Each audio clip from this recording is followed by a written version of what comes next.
हम उसको मार देंगे, हम छोड़ेंगे नहीं। उसका नाम रुपेश कुमार है, मेरा चचेरा भाई लगता है। चचेरा भाई लगता है? भाई लगता है। हम लोग हमेशा सोचते थे अपना भाई है। मेरे भैया यहाँ रहते नहीं है, बड़े पापा का बेटा बाहर रहते हैं। उसको हर चीज के लिए हम लोग सोचते अपना भाई है, कहीं जाने के लिए भी बोल देते थे। उसके बाद भी वो इतना किराना हरकत किया। उसको राखी बांधती थी ये लोग। जब 2 साल से उसका हरकत देखा गया, तब से ये लोग राखी बांधना छोड़ दी। उसको जेल नहीं करवाना है, वो जेल जाएगा फिर से छूट जाएगा। घर में आके मेरी बहन है करता था। कम से कम राखी का लाज ही रखना चाहिए। हम उसको 2 साल से राखी नहीं बांधते, उसके वजह से हम किसी भाई को राखी नहीं बांधते हैं। सब बहन को उल्टा सीधा बात बोलता था। हम लोग सोचते थे भाई है, जांच रहा होगा कि मेरी बहन कैसी है नहीं है। जाते जाते दीदी को मार डाला है। मुझे 2 बेटे थे, मुझे बेटा नहीं। दोस्तों, बिहार के एक वैशाली में एक ऐसी घटना सामने आई है जिसको सुनकर आप सभी के रोंगटे खड़े हो जाएंगे, दिल दहल जाएगा। इस लड़की का नाम संजना है और ये इसका घर है, जो अपने घर से कॉलेज जाने के बाद में वो अचानक से गायब हो जाती है और अपने घर पे वापस लौटती नहीं है। यहाँ पर हम आपको दिखाने वाले हैं कि क्या है लोगों का रो रो कर बुरा हाल। चलिए उनकी बहन से हम बात करना चाहते हैं, आपको दिखाते हैं। हुआ है आपकी बहन के साथ? मेरी बहन 27 तारीख को कॉलेज गई थी एडमिट कार्ड लाने, वहाँ से वापस नहीं आई। मेरी मम्मी गई थाना में, गोरौल थाना। मैं पहले भगवानपुर थाना गई। भगवानपुर थाना वाला बोला कि गोरौल थाना चाहिए, आपका गोरौल प्रखंड पड़ता है।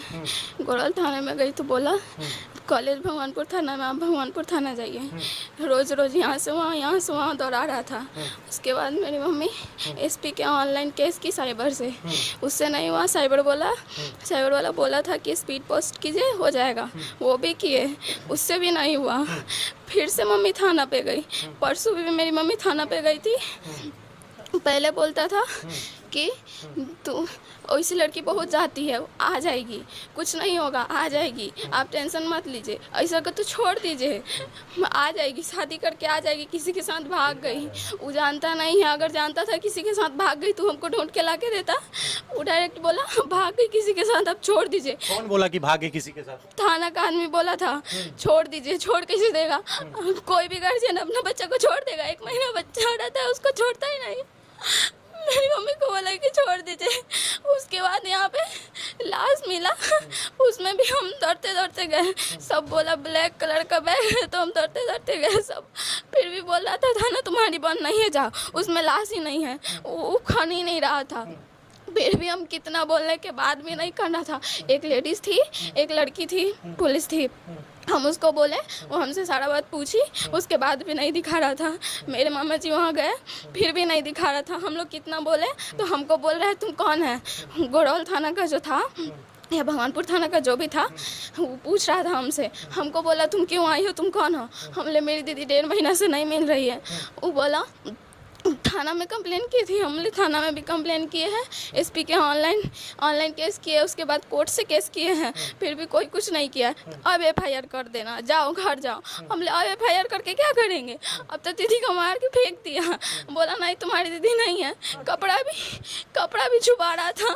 जब हम कितना जिद किए, मेरे मामा जी बोले, उसके बाद कपड़ा गलती से जो फेंका है तो हम पहचान लिए, तो पूरा कपड़ा नोच के वो गैंग के साथ रेप करके दीदी को मार के फेंक दिया। वो पुलिस वालों को, दोनों पुलिस वालों को हटाइए, उसको जिंदा जलाइए, वो लड़का को जिंदा जलाइए, नहीं तो हम उसको मार देंगे। हम छोड़ेंगे नहीं उसको मेरे सामने जिंदा जलाइए, उसको जिंदा जलाइए। दीदी मेरी बहन को रेप करके मार दिया दीदी को। सोचिए मारिए। हमको बस इंसाफ चाहिए। मेरी दीदी के साथ जो भी किया उसको आप जिंदा जलाइए, उसको मार डालिए। वो जेल जाएगा, फिर 1-2 साल में छूट जाएगा, उसको कोई ना कोई छुड़वा देगा। उसको जिंदा जलाइए, हम लोग के सामने जिंदा जलाइए उसको। वो थाना वाला हम इतना बोले फिर भी हमको नहीं दिखा रहा, तो बोला पहले पेपर दो तब दिखाएंगे। उसको जिंदा जलाइए। देखिए, कुछ पुलिस वाले गलत हो सकते हैं, लेकिन पूरा प्रशासन गलत नहीं हो सकता। उसको जेल नहीं करवा छुड़वाना है, वो जेल जाएगा फिर से छूट जाएगा, उसको जिंदा जलाइए। ये संजना की मां है जिसका हाल आप देख सकते हैं। वो जेल जाएगा 2 साल के बाद, गया है ऐसे ही मामले में गया, 3 महीने में छूट गया है, वैसा हमको ना चाहिए, वो लड़की जिंदा है, मेरी बेटी को। उसकी बहन जो कि बार बार रो रो करके बेहोश हो रही है। मतलब कि इनके घर में जो है ये 2 बहनें थी, इनको भाई नहीं था। इनके जो पापा हैं वो बाहर रहकर कमाते थे और इनका खर्चा चलाते थे, तो ये चचेरे भाई को ही अपना भाई मानती थी और उनको राखी भी बांधती थी। तो अब शायद क्या हुआ है क्या नहीं, मामले की जांच होना बाकी है। ये सभी लोग आस पड़ोसी आप देख सकते हैं जो इकट्ठे हैं। उसका नाम रुपेश कुमार है, मेरा चचेरा भाई लगता है। चचेरा भाई लगता है? भाई लगता है। हम लोग हमेशा सोचते थे अपना भाई है। मेरे भैया यहाँ रहते नहीं है, बड़े पापा का बेटा बाहर रहते हैं, उसको हर चीज़ के लिए हम लोग सोचते अपना भाई है, कहीं जाने के लिए भी बोल देते थे। उसके बाद भी वो इतना खिलौना हरकत किया। क्या कह रही है? उसको राखी बांधती थी ये लोग। जब 2 साल से उसका हरकत देखा गया तब से ये लोग राखी बांधना छोड़ दी। वो घर में आके मेरी बहन है करता था। कम से कम राखी का लाज ही रखना चाहिए। लोग कहता है कि भाई को राखी बांधने से बहन की रक्षा करता है, वो कैसा भाई है? ऐसे में किसी भाई पे कैसे लोग विश्वास करेगा बताइए। और ऊपर सबसे ज़्यादा शर्म की बात यह है कि गोरौल थाने वाले वहाँ भेज रहे थे भगवानपुर, और भगवानपुर वाले भेज रहे थे गोरौल। 15 दिन तक इस तरह से उन लोगों ने पैसा लेके मैनेज किया हुआ था। सारी गलती प्रशासन की है। अगर प्रशासन शुरू से साथ देती तो आज मेरी बच्ची जिंदा होती।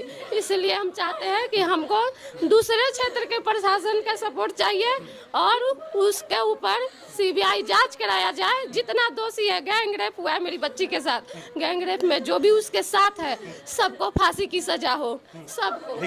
देखिए संजना की बॉडी जो है अभी तक पोस्टमार्टम के लिए गई हुई है और मामले की जांच होना अभी तक बाकी है। इनका कहना है कि उनसे उसके साथ गैंग रेप हुआ है, लेकिन ये सच है कितना झूठ है तो ये तो जो है जांच होकर ही आने पर पता चलेगा। ये उसकी बहन जो बार बार बेहोश हो रही है, क्या हाल है ये इनके घर पे जो बीत रही है यही जानते हैं।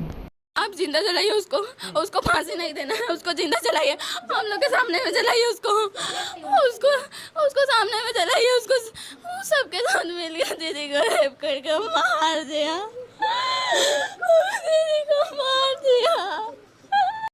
देखिए इनका कहना है कि ये कैसे कह सकते हैं कि ये जो काम है इस घटना को अंजाम इसके चचेरे भाई ने दिया है।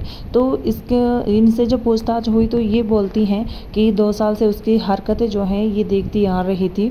उसके बाद में दोनों बहनों ने जो है राखी बांधना उसे बंद कर दिया और फिर जो है उस पर इतना नहीं सोचा था कि उसने जो है इतनी गंदी हरकत करनी है आगे जाके। इतना गिरा हुआ इंसान है कि और के साथ में मिल करके, पुलिस वालों के साथ में मिल करके वो इसके साथ में गैंग रेप करेगा। तो चलिए पूछे हैं कि क्या कहना है इनका। उसका गैंग रेप हुआ है, वो परेशान करता था, वो अपनी दोस्त को बताई थी लेकिन हम लोग को नहीं बताई। दोस्त को बताई थी, घर वालों को नहीं बताई। लेकिन उसकी दोस्त भी अभी नहीं बोल रही है, डर से नहीं बोल रही है। सब उसको जाके बोला है अगर तुम बोलोगी तो तुम्हारा हस्बैंड तुमको छोड़ देगा, तुम्हारा एक छोटा सा बच्चा है, तुम्हारा बेटा तुमको छोड़ देगा, तो कहाँ जाएगी। सब मिलकर बचा रहा है उसको। और लड़का जो है वो आपको राखी बांधा करता था? हम उसको 2 साल से राखी नहीं बांधते, उसके वजह से हम किसी भाई को राखी नहीं बांधते हैं। वो हमको बोला, वो बहुत कुछ बोला था, सबको बोला है, सब बहन को उल्टा सीधा बात बोलता था। हम लोग सोचते थे भाई है तो ऐसे बोल रहा होगा, देख रहा। पहले राखी बांधा करती, वही भाई इस तरीके की कुकृत्य यही सोचते थे कि जांच रहा होगा कि मेरी बहन कैसी है नहीं है। जांचते जांचते दीदी को मार डाला। हमको बेटा नहीं है, 2 बेटी है, एक फाइनल ग्रेजुएशन में थी और एक फर्स्ट ईयर में है। मुझे 2 बेटी थी, मुझे बेटा नहीं था। पूरा परिवार जो है बिलक रहा है और सदमे में है। संजना की बहन, संजना की माँ, क्योंकि एकमात्र वही बड़ी बेटी थी जो इनका सहारा थी एक पिता के बाद में।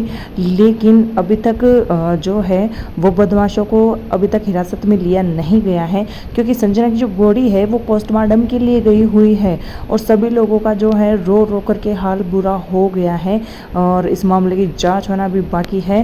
लेकिन हम सभी और परिवार वालों का यही कहना है कि अगर इस घटना को अंजाम उन्होंने दिया है तो उन्हें कड़ी से कड़ी कड़ी सजा जो है मिलनी चाहिए और एक परिवार को, एक अच्छे परिवार को इंसाफ मिलना चाहिए। सभी लोगों का हाल बुरा है, आस पड़ोस जैसे यहाँ पे सभी पड़ोसी लोग भी इकट्ठा हुए हैं। ये सारे देखिए जिन पे बीतती है, जो जिनके दुख दर्द में शामिल होते हैं, ये जो है वो शायद संजना की जो है क्या है, ये क्या लगती है, ये बुआ है इनकी। और चलिए इनसे पूछते हैं ये कैसे क्या हो गया आपकी भतीजी के साथ।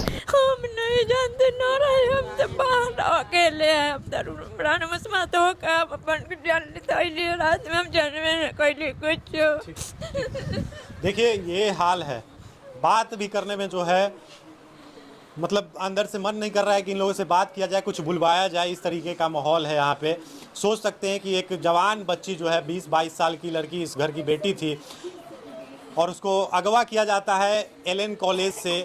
जांच का विषय है, लेकिन जो पहले दृष्टिया दिखता है वो यही दिखता है कि कॉलेज गई, वहाँ से अगवा कर लिया गया, या फिर बहला फुसलाकर, जिस तरीके से लोग कह रहे हैं, परिवार वाले कह रहे हैं कि उसको जो है धमकाया जाता था, ब्लैकमेल किया जाता था। तो हो सकता है कि कुछ ऐसे सबूत, कुछ उसके पास उल्टा सीधा फोटोज़ वीडियोज़ हो, जिसके कारण जो है उसको धमकाया जाता हो, धमका कर उसको अगवा कर लिया गया हो, उसके साथ गलत किया गया हो। बाकी तमाम परिवार वाले जो हैं वो इंसाफ के लालसा में हैं, इंसाफ चाहते हैं कि जिस तरीके का वह लड़का रुपेश नाम का, जिसके बारे में तमाम परिवार वाले कह रहे हैं, कहीं ना कहीं ये जांच का विषय है, जांच हो। और ये रुपेश नाम का जो लड़का है, जल्द से जल्द इस पे कार्रवाई करी जाए। आपकी क्या राय है कमेंट में ज़रूर बताएं।